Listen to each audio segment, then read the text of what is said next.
Florida's coast is caving in. Not from a hurricane, not from a storm. The ground itself is vanishing, swallowed by 300-foot sinkholes that opened overnight while people slept. Picture waking up to find your favorite beach just gone. Not washed away, not eroded. Gone. Swallowed whole by a hole the size of a football field that didn't exist when you went to bed. Right now, tourists are fleeing hotels in their pajamas. 47 miles of Florida coastline are completely shut down. And the sinkholes are not stopping. They are spreading, connecting underground, and moving north. But here is what has scientists in complete panic. Black tar from 50,000 years ago is rising through the cracks. Ancient material that hasn't seen sunlight since the Ice Age is forcing its way to the surface. And seismic monitors in Florida, a state that never has earthquakes, are suddenly detecting tremors. So the question everyone needs answered is this: is Florida just losing its beaches? Or is the entire foundation beneath the Atlantic coast about to collapse? December 18th, 6:47 a.m. Eastern Standard Time. Coast Guard patrol boat CG-47 is running a routine maritime safety sweep 3 miles off Deerfield Beach when Lieutenant Commander James Walsh notices something that makes his stomach drop. The depth finder reads 40 feet. According to official nautical charts, the water beneath them should measure no more than 12 feet. Walsh recalibrates. Same reading. He checks backup systems. Identical result. At 6:51 a.m., he radios Sector Miami requesting aerial verification, convinced the instruments must be malfunctioning. They are not. At 7:02 a.m., a Coast Guard surveillance aircraft circles the coordinates. High-resolution sonar confirms a massive depression in the seafloor, 300 feet across and still widening. A sinkhole has opened overnight beneath the Atlantic while South Florida slept. At 7:23 a.m., before authorities can even issue a public advisory, a second collapse detonates beneath the seabed near Pompano Beach. This one spans 450 feet in diameter. The ocean above it churns violently as sediment funnels downward. From shore, early risers filming sunrise videos unknowingly capture the moment the waterline shifts. Sand begins draining seaward in visible streams. Sections of beach slump toward the surf like wet cement losing form. Hotel guests pour into hallways in confusion. Fire alarms activate as structural monitoring systems detect subtle shifts in beachfront foundations. Within minutes, Broward County emergency sirens echo across coastal neighborhoods. Parents clutch children, staff pound on doors. Elevators are shut down as a precaution. At 8:15 a.m., a third rupture tears open off Boca Raton. Now the pattern is undeniable. The Florida Department of Environmental Protection declares a Level 1 environmental emergency. Director Amanda Torres initiates a multi-agency response call with 15 county emergency management offices. Reports flood in: water discoloration, unusual currents, accelerated shoreline retreat. By 9 a.m. sharp, 47 miles of coastline from Port Everglades to Palm Beach are officially closed. Red flags line beaches that only hours earlier were filled with joggers and photographers. The Broward County Sheriff's Office deploys 200 deputies to establish evacuation perimeters. The Coast Guard enforces maritime exclusion zones extending 2 miles offshore. Commercial vessels are rerouted. By late morning, 12,000 tourists are displaced from beachfront hotels. 8 major resorts complete full evacuations.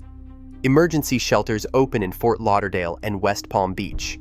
Traffic inland thickens as residents voluntarily leave barrier islands. At 12:04 p.m., satellite imagery from NOAA Disaster Response Division reveals a chilling reality.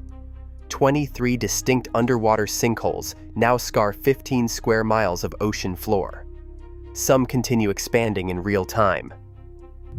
Dr. Marcus Reynolds of the United States Geological Survey reviews the sonar overlays in stunned silence before describing it as an unprecedented collapse cascade, something never documented in Florida's modern geological record. Preliminary economic impact estimates surpass $2.3 billion before sunset. Insurance carriers halt new coastal underwriting. Structural engineers scramble to assess foundation stability. And offshore, beneath darkening Atlantic waters, the seafloor continues shifting. Florida does not sit on solid ground. Beneath the beaches, beneath the hotels, beneath the highways, lies a massive porous limestone platform that has been slowly dissolving for thousands of years. Scientists call the process karst collapse. And right now, it is accelerating at a rate that has thrown every geological model out the window. Dr. Sarah Chen, lead geologist with the United States Geological Survey, explains the chemistry behind the catastrophe with growing alarm. Rainwater absorbs carbon dioxide as it falls, forming carbonic acid. That acid combines with saltwater intrusion pushing inland from the rising ocean, creating a chemical reaction that literally eats the rock from below. A process that normally unfolds over centuries is now happening in months. The acceleration defies every geological model in her database. Sonar mapping deployed after the first collapse reveals the nightmare beneath the surface. A massive interconnected cavern network stretches from Miami to Jupiter. Some chambers measure 200 feet tall and extend for miles through the subsurface. The scale is beyond anything scientists anticipated. Dr. James Martinez at the University of Florida analyzes three-dimensional models of the system with visible distress. The limestone foundation beneath populated communities resembles Swiss cheese, hollowed out, structurally compromised, across hundreds of square miles beneath people who have no idea what lurks below their feet. Multiple stressors are converging simultaneously to accelerate the destruction. Sea level rise is increasing water pressure at 3.22 millimeters per year above historical averages. Saltwater intrusion is weakening the limestone 40% faster than records from the 20th century. Temperature fluctuations cause expansion and contraction cycles that fracture already compromised rock. Dr. Lisa Wong at the Scripps Institution of Oceanography describes the convergence as multiple stressors, creating a perfect storm for geological failure. The numbers tell the full story. Florida historically averaged 2 to 3 sinkholes per year statewide. Current collapse rates average 12 sinkholes forming every single week. Monitoring stations are now detecting acoustic anomalies, the actual sound of rock fracturing underwater in real time. Scientists are literally listening to the foundation dissolve. And what they are hearing is getting louder. December 18th at 7:15 in the morning, lifeguard Marcus Johnson arrives for his shift at Deerfield Beach and stops dead in his tracks. Black tar coats the sand in thick, sticky clumps, stretching as far as he can see in both directions. Within hours, the full scope of what is washing ashore becomes horrifyingly clear. 2,400 pounds of black tar material have blanketed a 12-mile stretch of coastline from Port Everglades to Pompano Beach. Emergency response teams mobilize immediately. The first assumption is an offshore oil spill. It is the only explanation that makes sense. But the Florida Department of Environmental Protection rules out petroleum contamination within 6 hours of testing. This is not oil. Something far stranger is happening beneath the surface. Dr. Angela Martinez, a marine geologist at the University of Miami, examines samples under electron microscopy. The discovery sends shockwaves through the scientific community. The tar balls contain ancient organic material that was trapped inside limestone for thousands upon thousands of years. Carbon dating confirms what initially seems impossible. The material ranges from 15,000 to 50,000 years old. It was sealed inside deep rock layers that have not seen sunlight since the last ice age. The seafloor collapses, tore those layers open, and forced the ancient material upward. The connection to the sinkhole crisis becomes undeniable. Maps overlaying tarball locations with the underground cave network match almost perfectly. The tarballs are not random. They are appearing directly above known collapse zones with disturbing precision, revealing fractures that penetrate hundreds of feet into bedrock and expose geological layers that should remain permanently sealed. Environmental Protection Agency teams deploy to run toxicity tests. Swimming bans extend across 31 miles of coastline. Wildlife casualties mount rapidly. 47 sea turtles show signs of tar ingestion. 12 dolphins exhibit respiratory distress. Marine mammal rescue centers become overwhelmed within 48 hours. Then scientists racing to map potential tar deposit locations discover something even more alarming. Methane readings are spiking inside several collapse zones, suggesting additional hazards lurking beneath the fractured limestone.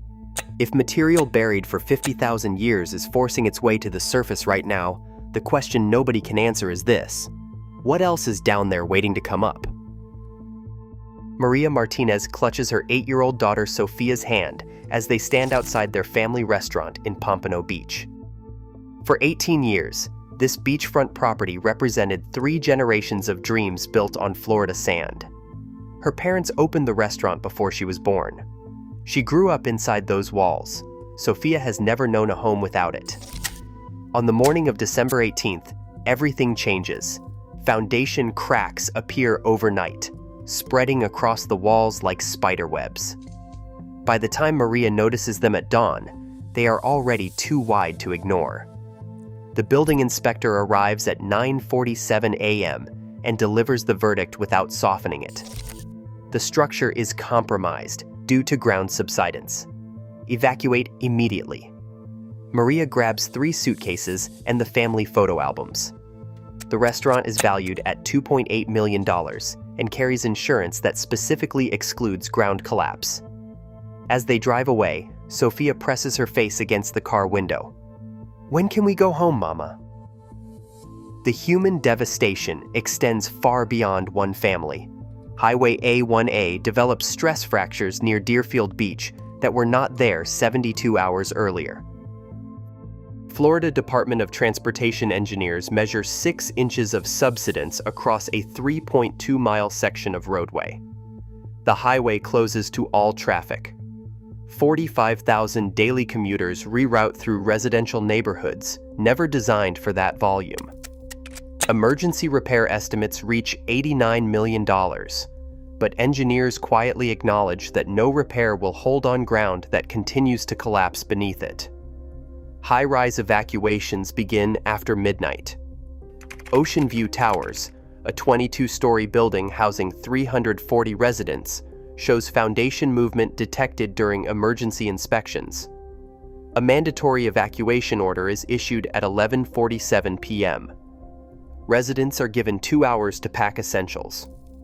Elderly residents requiring medical assistance struggle down darkened stairwells as elevators shut down for safety. Emergency shelters hit 150% capacity within hours. The Red Cross opens 8 additional facilities across Broward County. 67 restaurants shut down as evacuation zones expand. Spring break bookings evaporate, with projected losses reaching $420 million. A mental health crisis emerges alongside the geological one. Children wake screaming from nightmares of the ground opening beneath them. Anxiety medication prescriptions spike 340% across coastal counties. The Fort Lauderdale mayor faces cameras with visible exhaustion, and he says this is beyond anything we planned for, beyond anything our emergency protocols imagined possible. December 20th, 2:34 a.m. Eastern Standard Time. A magnitude 2.8 earthquake strikes with its epicenter 15 miles offshore from West Palm Beach. Dr. Kevin Torres, USGS seismologist, stares at the data streaming from monitoring stations with complete disbelief. He reads the numbers twice, then a third time. This should not be happening. Florida averages 0 significant earthquakes per year. The state sits nowhere near tectonic plate boundaries. There is no geological reason for seismic activity here.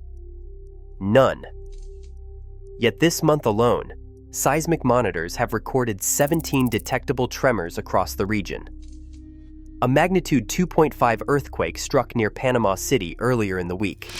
It was the largest seismic event recorded in Florida in over a decade, And the tremors are not stopping. They are intensifying. The connection between the collapses and the earthquakes defies traditional seismology. These are not tectonic plate movements. Something entirely different is occurring beneath Florida's coast. Two competing theories emerge among researchers. The first proposes that the massive weight of collapsing rock creates stress waves that propagate outward through the limestone platform, like ripples through still water. The second suggests that water rushing into newly formed underground voids generates pressure shocks powerful enough to register on seismometers miles away.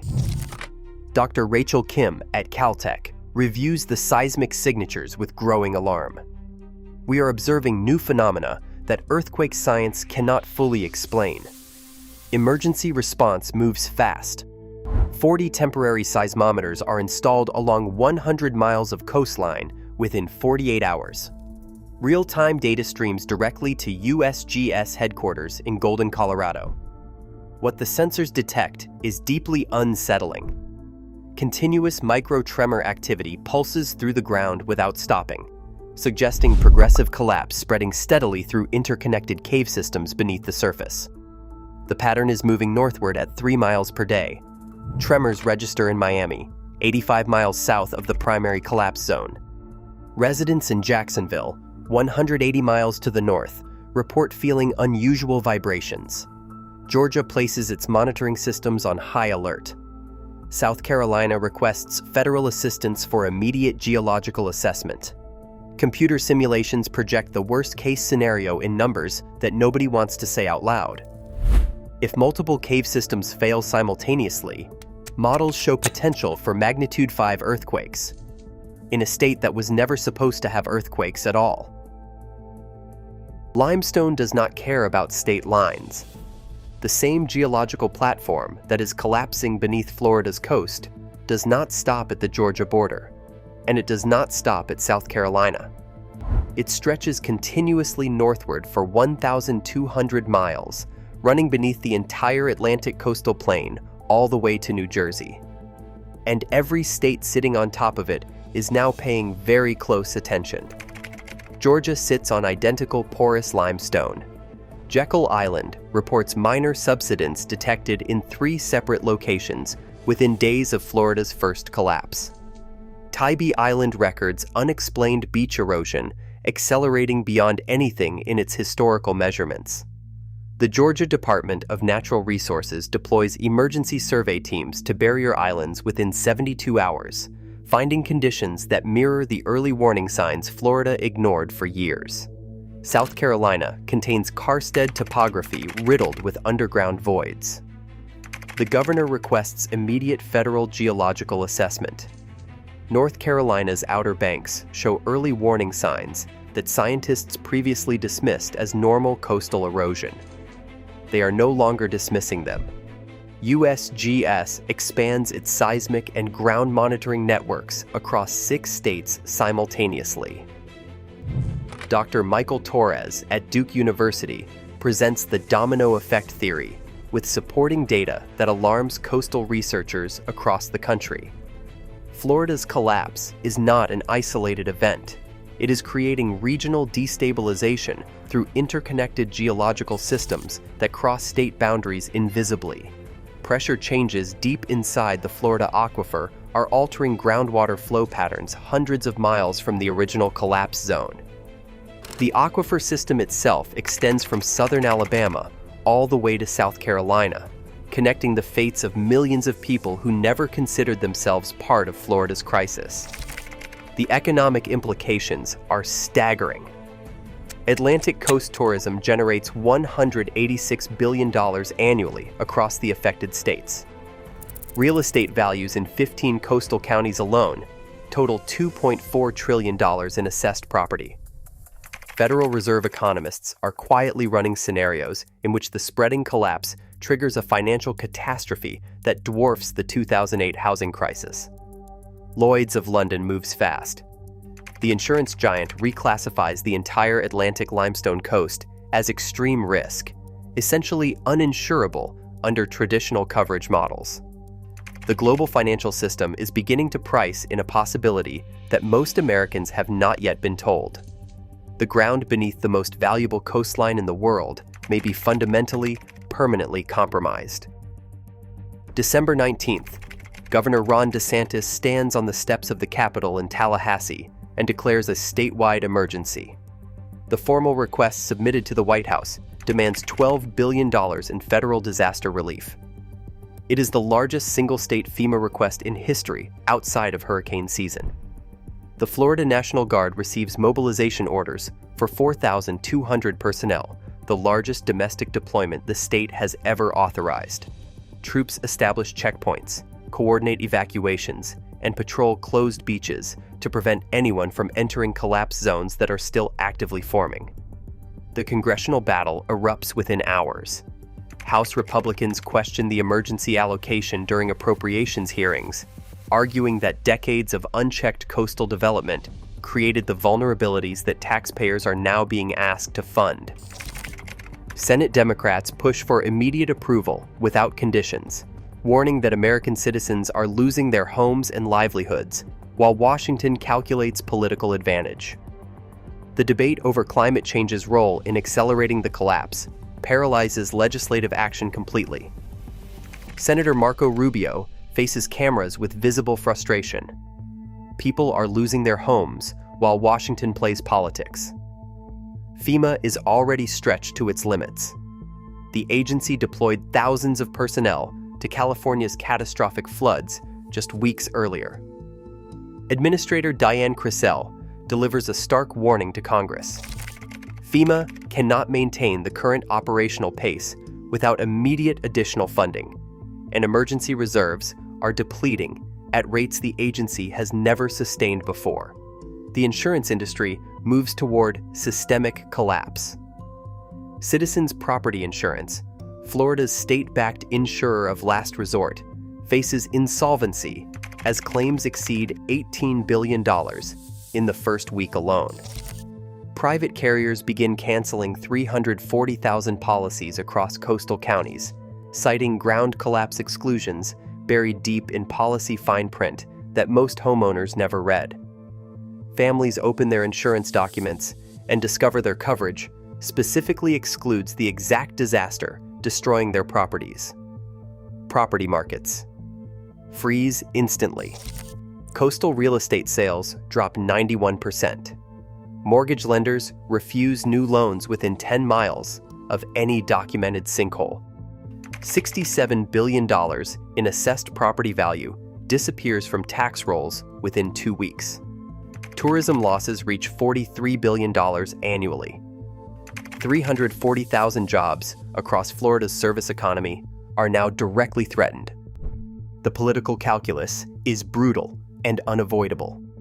Invest billions in geological monitoring and coastal resilience now, or spend trillions on repeated disaster response forever.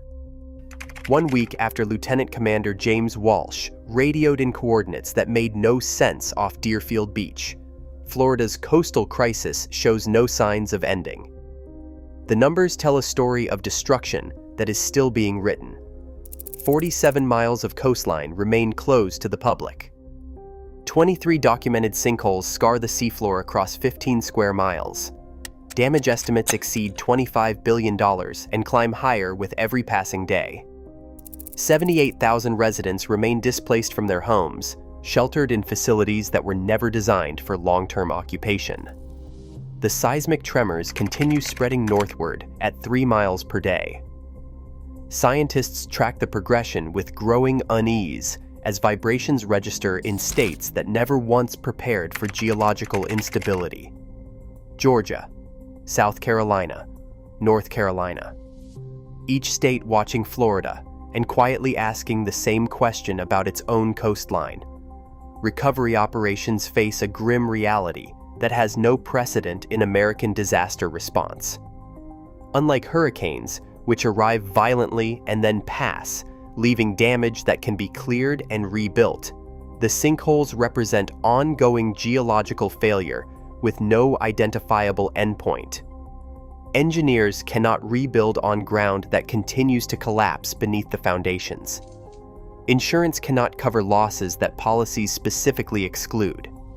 Government cannot fund relief efforts that exceed emergency reserves already depleted by disasters elsewhere. The systems that Americans rely on in a crisis are failing all at once. 3 nuclear power plants operate in zones now classified as geologically vulnerable. Military installations supporting Atlantic Fleet operations rest on foundations that may already be compromised. The Port of Savannah, the 3rd busiest in America, was built on rock that dissolves. The limestone platform that supported Paradise for generations was always fragile. It was always dissolving, slowly and silently, in the dark beneath the surface. The hotels, the highways, the neighborhoods, the dreams, all of it built on ancient rock that was never as permanent as it appeared. Beneath the sand right now, the carbonic acid keeps eating. The cavern walls keep cracking. The ancient material keeps rising. Scientists are still listening to the sound of rock fracturing underwater, and that sound is not getting quieter. Florida may never feel solid again.